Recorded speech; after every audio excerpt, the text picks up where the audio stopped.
Hey guys, welcome back to the channel and welcome to another wrap-up video from me. So this is August's wrap-up where we talk about all of the films, TV shows and books that I've watched/read during the month. I don't want to talk about the fact we're at the end of August. It's freaking me out. This year's going far too fast. So we'll start with films, and this is going to be predictable. I haven't watched any, I haven't seen any films, but there are some films coming up over the next few months that I'm interested in, so hopefully we get to talk about films a little bit later on.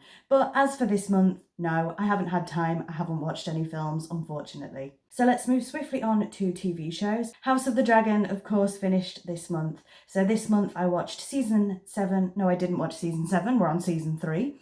I watched episode 7 and episode 8. They were the last 2 episodes. And I personally loved House of the Dragon. I really, really did. I'm not going to do any spoilers because I know not everybody has watched it, but I've seen a lot of discourse online, and I know you shouldn't really, I don't know, fall into the discourse online, I guess. And a lot of people don't like this season for one reason or another. I personally loved this season. I'm really loving House of the Dragon, and I don't really have too much negative to say about it, in all honesty. I am really, really enjoying it. I have a bunny rabbit at my feet right now who's wanting lots of fusses, so there may be a few jump cuts in this video. But yes, I really, really loved House of the Dragon. And I'm just so excited for season 4. I'm excited to see where it goes. We started Love is Blind UK this month. Now, I'm not really one for reality TV. My kind of TV like that, I love Dragon's Den, The Apprentice, that kind of thing. MasterChef. I'm not really one for reality TV shows. I used to watch Big Brother, and then you've got your singing shows like X Factor, The Voice, and then you've got Britain's Got Talent, things like that. But in terms of these kind of reality TV shows, they're not really my thing. But I thought we would watch Love is Blind because I liked the premise of it. So we watched season 1 and season 2, and I will not be watching season 3. Season 3 came out this month, and I won't be watching it, unfortunately. So season 1 I quite liked, although they're quite long, they're quite drawn out for what they are. Love is Blind is on Netflix. Essentially, the premise of Love is Blind, if you haven't seen it, is there is a group of girls and a group of boys, and they connect through a wall. So the idea is that you fall in love with somebody sight unseen without seeing them. And if the gentleman wants to pursue a relationship with the lady, let's say, it is they're all straight couples at the moment. I don't know if that changes in season 3, but if the gentleman wants to pursue a relationship, then he gets engaged to the woman behind the wall so he doesn't see her.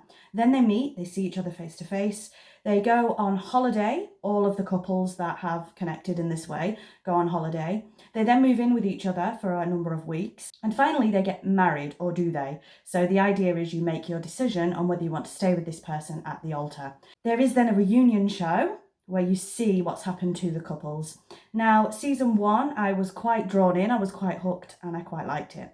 Season 2 is when it started to go downhill for me because I started seeing the reality TV side, the tropes.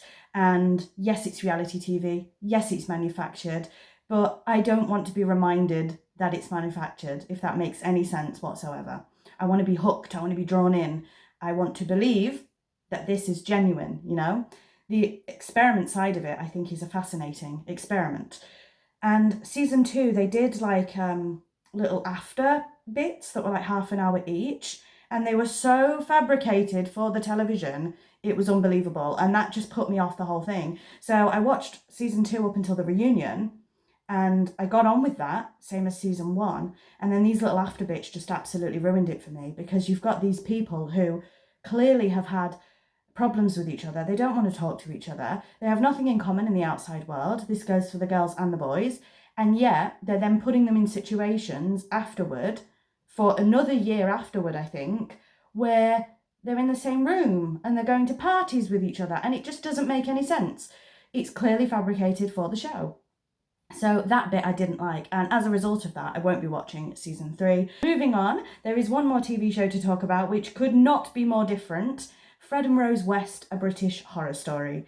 Now, I knew about as much to do with Fred and Rose West as the average British person does, I guess. I've never really looked into the murders of Fred and Rose West, but I know bits and bobs. This documentary was a 3-part documentary on Netflix. I thought it was I don't want to say good because again I'm being sensitive on the subject matter, but I thought it was okay. But we heard a lot from Fred. We didn't hear a lot from Rose, and I suspect that is because Rose West is still alive, whereas Fred West is not. Maybe they're limited on what they can do with Rose in a documentary format because she's still present, she's still with us. But yeah, it felt quite one-sided, that documentary. And if you know anything about the Fred and Rose case, it was anything but one-sided, let's say it like that. So I found it very sad, very hard to watch, but I do like true crime documentaries. I've spoken about quite a few here on this channel. I just have to, again, limit my exposure to those kind of things. But overall, if you want to know more about the Fred and Rose West case, then I would watch the documentary. So now we'll move swiftly on to books, and there's only two to talk about. One I don't have with me because it's upstairs, I forgot to get it, but I did finish Norse mythology this month, and it was nice. It was more of, like I say, just a guide to Norse mythology and some of the stories, some of the deities, that kind of thing.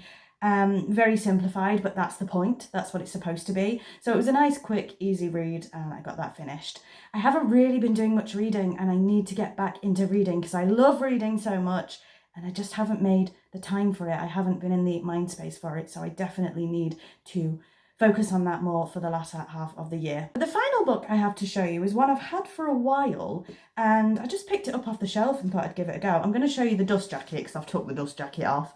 It is The Cat Who Saved Books, and this is by, I will try this, I think it's Japanese, Suzuki Natsukawa. I hope I've said that right. I don't know if you can see that because it's quite a shiny dust cover. And this is the actual book. It's not very long. Like I say, I do take my hardbacks out of the dust cover when I read them. And I'm only about that much of the way in, can you see? So I've still got all of this left to go. So we'll probably talk about this more next month. I'm not enthralled by what I've read so far. Let me see how many pages I've read. So I'm on page 43 of... Let's see if I can do this without spoilers. Give me 1 second. We have the translator's notes. So this is translated into English, which means some things may be lost in translation. 217. So it's not a very long book. I'm about a quarter of the way through, and I'm not enthralled by it at the moment.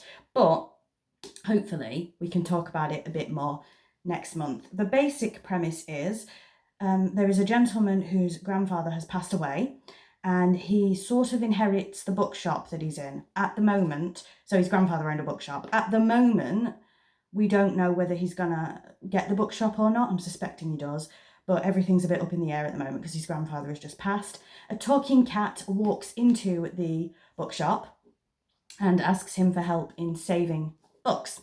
So yeah, it's a very bizarre one, but I thought I'd give it a go. I do love fantasy books, so we will see what my thoughts are next month. But if you've read this, you'll have to let me know.